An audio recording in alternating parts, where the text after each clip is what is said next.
Do you have old slides hidden away that you would love to bring into the digital age?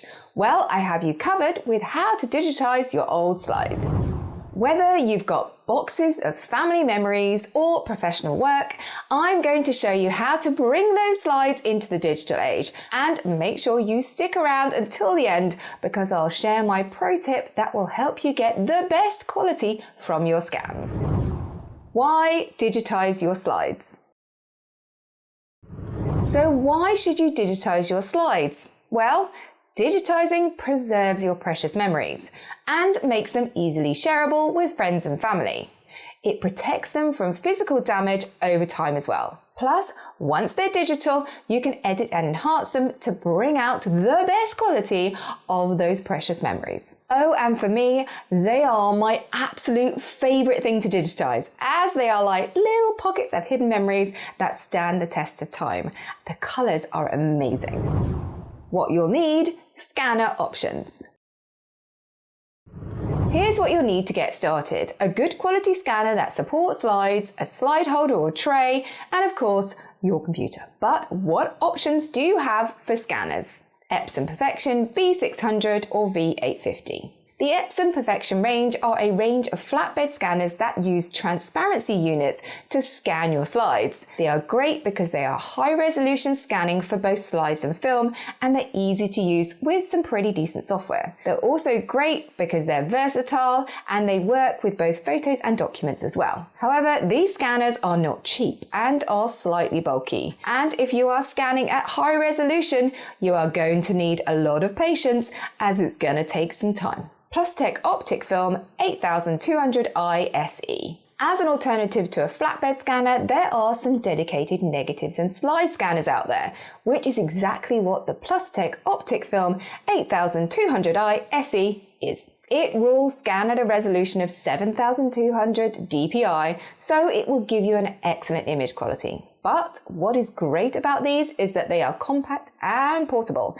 However, you will need some software to go with it. Some purchases come with Silverfast software included, which is a great piece of software, but you will have a bit of a learning curve with it, so you have been warned. Also, considering it's only going to do slides and negatives, it's not exactly cheap. Kodak Slide and Scan. Another dedicated slide and negative scanner, which is a little bit more simple, is the Kodak Slide and Scan. It's simple to use with a large intuitive LCD screen that scans stuff super quick with just one touch.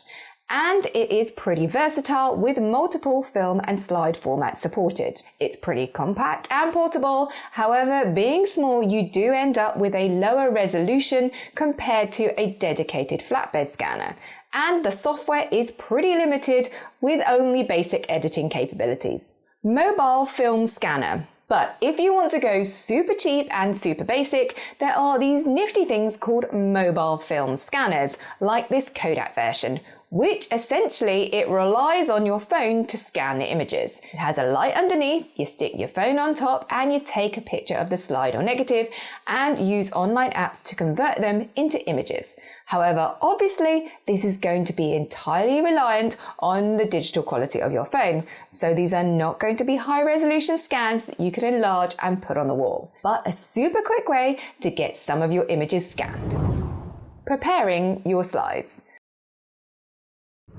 So you decided on your kit and you might have spent a little bit of money, but before you crack on with scanning, first things first.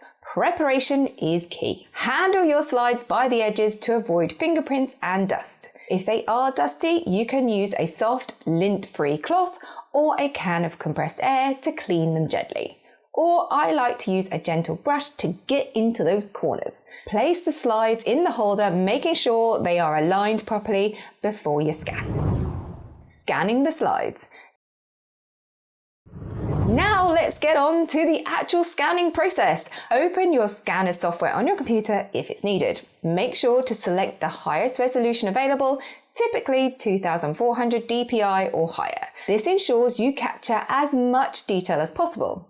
Choose the positive film option if available, as this is specifically designed for slides. Once everything is set, hit the scan button and let the scanner do its magic. Depending on your scanner, this process may take a while per slide, so you're gonna have to be patient.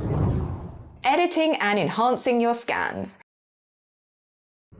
Once your slides are scanned, you could just stop there. Or it's time to edit and enhance your digital images. You can use software like Photoshop, Lightroom, or even free options like GIMP. Adjust the brightness, contrast, and color balance to restore the slide's original look. Crop out any black bordering, and straightening the image can also make a huge difference. So go and have a bit of a play. Storing and sharing your digital slides.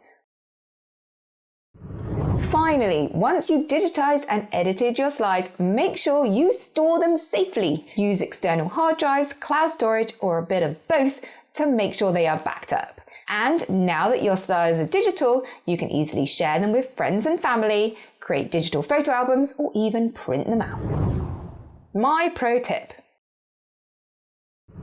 And now for that pro tip I promised. When scanning, always scan in TIFF format if possible. This format retains the highest quality and doesn't compress the image like JPEG does. You can always convert it later to a JPEG so that you can share, but keep the original scan in TIFF ensures you have the best quality for any future edits. And there you have it, a complete guide to digitizing your slides. But what about all your digital photos? Don't know where to start with sorting those? Check out this other video here to get you started. Hope you found these tips helpful. If you did, please give this video a thumbs up and subscribe for more tutorials and tech tips. Have fun rediscovering your memories. I'll see you in my next video.